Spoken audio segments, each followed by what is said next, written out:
The book and the author of the book and Steve Bannon. Tell our viewers what they've done. Well, they certainly are, and this on the fourth day of the new year. We're seeing the president, President Trump, for the first time, trying to get back to business, trying to get back to his immigration agenda. He was meeting with a handful of Republican senators just a short time ago in the Roosevelt Room here at the White House. Of course, he was asked about Steve Bannon and those explosive bombshell comments that he made in this new book coming out this month. Let's take a look for a second here at what the president said. Did Steve Bannon betray you, Mr. President? Thank you very Any much. words about Steve Bannon? I don't know. He called me a great man last night, so, he obviously changed his tune pretty quick. All right, thank you all very much.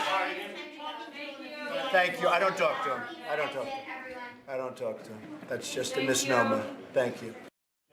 So the president there saying he doesn't talk to his former chief strategist, Steve Bannon. But just yesterday, here in the White House briefing room, the press secretary, Sarah Sanders, said, in fact, the president does speak to Steve Bannon. The last time he spoke to him was early December. But, Wolf, that's all the president clearly wanted to say there about Steve Bannon. But behind the scenes, his lawyers are saying so much more. Again, sending a cease and desist letter to the publisher of that new book, which is called Fire and Fury Inside the Trump White House. Let's take a look at part of that letter that the president's lawyer sent earlier today. It says this: Mr. Trump hereby demands that you immediately cease and desist from any further publication, release, or dissemination of the book, the article, or any excerpts of summaries of either of them to any person or entity, and that you issue a full and complete retraction and apology to my client as to all statements made about him in the book and article and that lack competent evidentiary support. So, Wolf, clearly here the president's lawyers trying to stop publication of this book.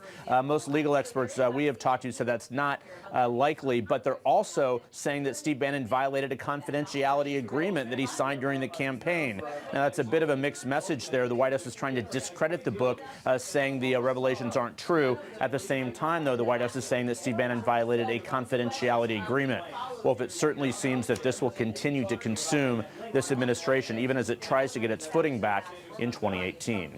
You're absolutely right. There's another development unfolding where you are. You're in the West Wing of the White House in the briefing room right now. Take us through this new announcement that the White House is banning cell phone use in the West Wing. Does it include you, the news media? Does it include the president's chief of staff? Who is being affected? How is this being enforced?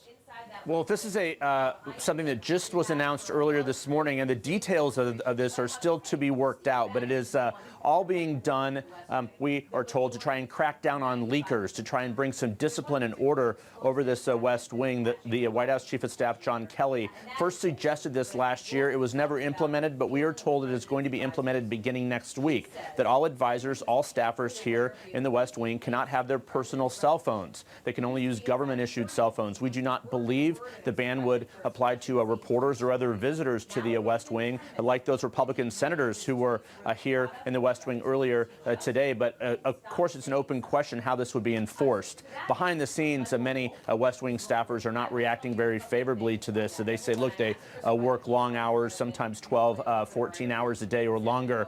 Personal cell phones are one way to stay in touch with their family. But it clearly, Wolf, is a sign that this White House is trying to crack down on leaks.